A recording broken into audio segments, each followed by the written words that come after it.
Sales is the most lucrative skill in the world, period. The problem is most sales advice out there today is outdated, cheesy, and could even keep you from the deals that can make all the difference in your career. This is the No BS Sales School, a podcast for entrepreneurs and salespeople who want to master the skill of selling without all the BS.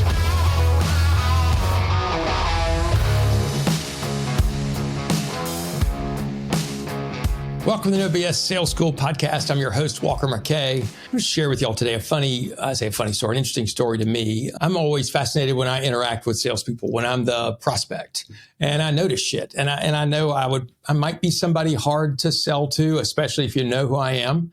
It might be intimidating, but it really shouldn't be. I do like to buy stuff. I just don't like to be sold.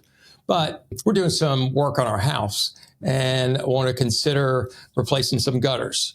And so I don't know anybody in the gutter business. I probably should, but I don't. And so I just called a company that a friend of mine recommended. And they don't know me and I don't know them. And they sent a salesperson out to meet with me. Again, I don't do a lot of business to consumer work. I've done a fair amount. I've worked with plumbers. I've worked with chimney sweeps and a few other things, but I hadn't done anything with gutter people before.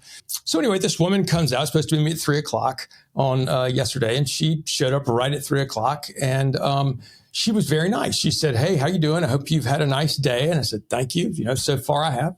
And we immediately she walked me out of the house and we started walking around. She started pointing out things about my house, the gutters, what they needed, what the water splashdown looked like, why it showed a need a gutter here versus not there, the size, this, that, and the other. And she spent about 15 minutes with me. And then she said, "Would you like for me to hand you the quote? Do you want me to email you the quote or you want me just to leave it on your doorstep?"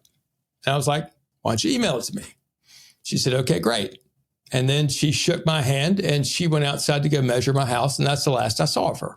And I thought to myself as I went inside, what a missed opportunity.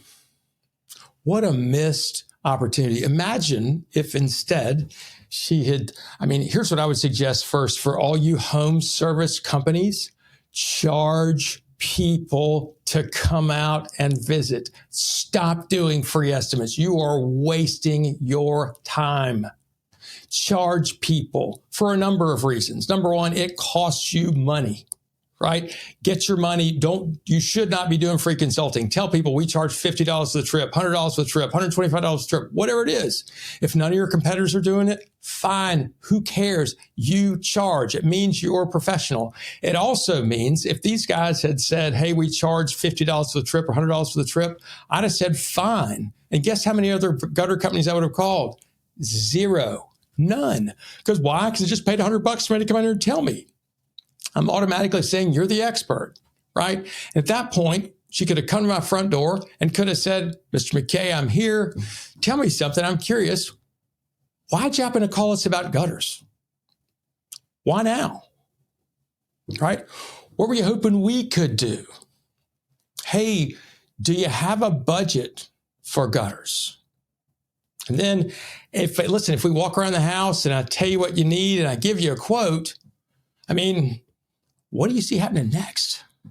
Just those couple of questions.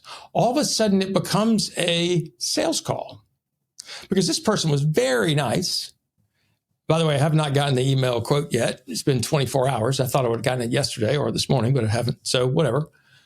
But understand, that was not a sales call yesterday. That was a visit, a professional visit, but there was no call to action. She learned nothing about me. Zero, nothing. So what could keep me from calling another gutter company? Nothing. Because there's no differentiation there. All I learned about was her gutters. What did she learn about me? Nothing. What commitment did she have from me? Zero. Would I have been happy to pay a trip charge? Yep. If she had told me, "Mr. McKay, I'm going to tell you how much the price is. Would you mind telling me whether or not you want to get started?" I'd have said absolutely. But now, with no call to action, no reason, I don't have to do this anytime soon, but I would have done it sooner. So anyway, here's a lesson to you that are selling. You will not differentiate yourself by the products that you sell. I got no idea if her gutters are better than anybody else's gutters. I got no idea. She says they're better. My guess is if I call somebody else, they'll say theirs is better too. The only way we can see they're better is if I can see that they're different. The main way that you can show that you're different is to show some daggum interest in your prospect, not to be their friend, but to ask them questions about why they're hoping to do something and why now, and do they have a budget for it, and when were they hoping to get it finished, and what happens if you give them a price that they like. Those are basic questions that we can't skip. And by the way, this applies to business as well. I'm Walker McKay with No BS Sales. Sharpen your sales skills. Differentiate yourself by trying to truly understand your prospect and not just blah, blah, blah about your product. Thanks for listening to the No BS Sales School podcast. If you're struggling to close deals, then I want to invite you to take my free mini course where you'll learn the 7 most expensive sales mistakes that will cost you time, money, and credibility. So be sure to click the link in the show notes or go to www.7salesmistakes.com. That's the number 7salesmistakes.com.